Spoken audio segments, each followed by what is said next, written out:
जब आश्रम के समीप में पहुंचे तो आश्रम के अंदर से वेद मंत्रों की ध्वनि आने लगी। यज्ञों का धुआं उठते हुए दिखाई देने लगा।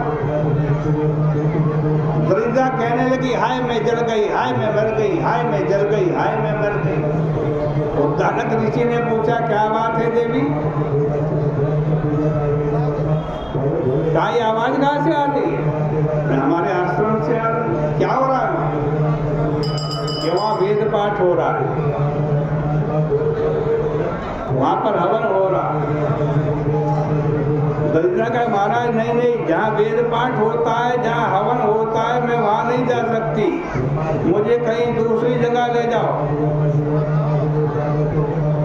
उद्दालक ऋषि ने कहा, देवी तुम बताओ, तुम्हारे रहने लायक कौन सी जगह अच्छी है, कहाँ तुम रह सकती है?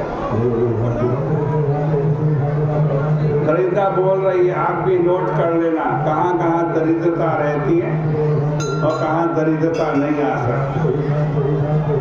दरिद्रता कहाँ नहीं आएगी तो स्वयं दरिद्रा बता रही है कि वेदध्वनिर् भवेद्यस्मिन् अतिथीनां च पूजनं यज्ञदानादिकं चापि नैव तत्र वसाम्यहम्। जहाँ वेद ध्वनि होती हो, अतिथियों का पूजन होता हो, जहाँ दान पुण्य होता हो, मैं वहाँ नहीं रह सकती।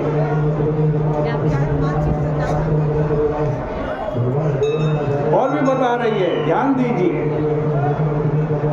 उत्तमा नीति कुशला धर्मयुक्ता प्रियं वदा गुरुदेवार्चनं यत्र तत्र नैव वसाम्यहम्।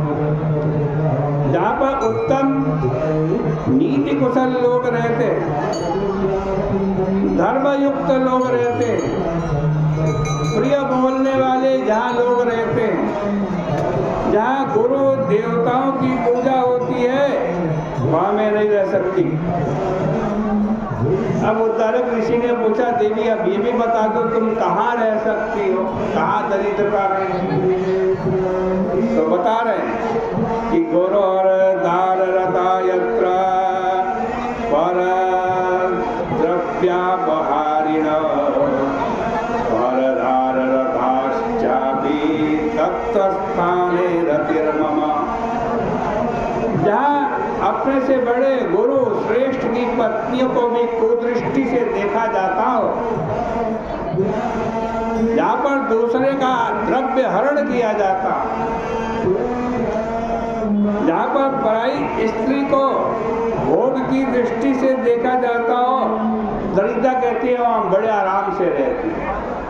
आगे बता, वृद्ध सज्जन विप्राणाम यत्र स्यात् अपमानता निष्ठुरं भाषणं यत्र तत्र नित्यं वसाम्यहम्। जहाँ बूढ़ों का, सज्जनों का, ब्राह्मणों का अपमान होता हो, कठोर वचन बोले जाते हो, मैं वहाँ आराम से रहती हूँ।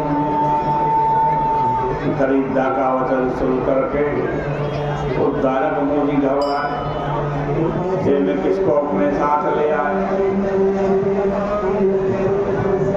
फिर भी सोचा चलो कोई बात नहीं, नारायण भगवान की आज्ञा है, किसी तरह निर्वाह करना पड़ेगा।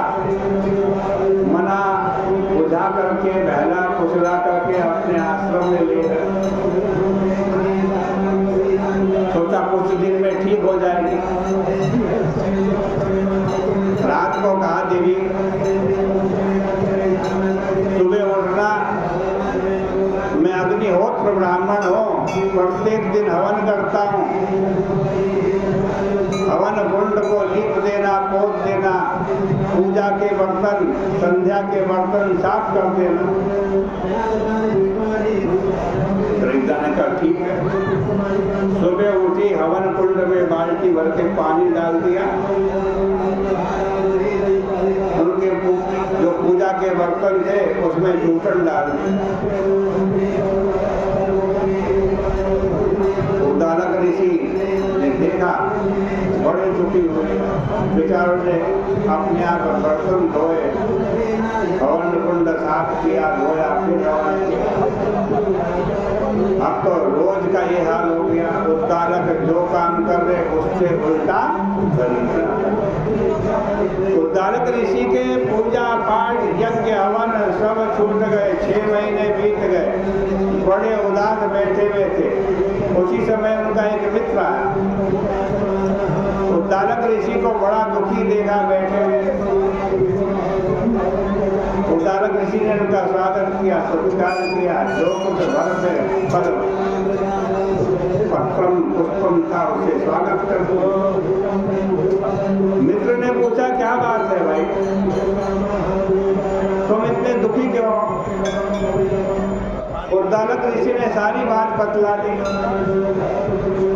उस ऋषि ने कहा, मैं तुम्हें एक मंत्र दूंगा, उसके अनुसार काम करना। कान में एक मंत्र बतलाया और चले।